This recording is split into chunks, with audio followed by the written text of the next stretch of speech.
اللہ تمہاری اولاد کے بارے میں تم کو ارشاد فرماتا ہے کہ ایک لڑکے کا حصہ 2 لڑکیوں کے حصے کے برابر ہے،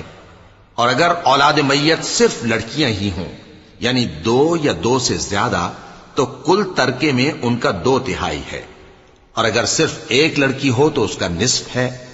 اور میت کے ماں باپ کا یعنی دونوں میں سے ہر ایک کا ترکے میں 6واں حصہ ہے، بشرطے کہ میت کی اولاد ہو، اور اگر اولاد نہ ہو اور صرف ماں باپ ہی اس کے وارث ہوں تو 1/3 ماں کا حصہ ہے، اور اگر میت کے بھائی بھی ہوں تو ماں کا 6واں حصہ ہوگا۔ اور یہ تقسیم ترکہ میت کی وصیت کی تعمیل کے بعد جو اس نے کی ہو یا قرض کے ادا ہونے کے بعد جو اس کے ذمے ہو عمل میں آئے گی۔ تم کو معلوم نہیں کہ تمہارے باپ دادوں اور بیٹوں اور پوتوں میں سے فائدے کے لحاظ سے کون تم سے زیادہ قریب ہے؟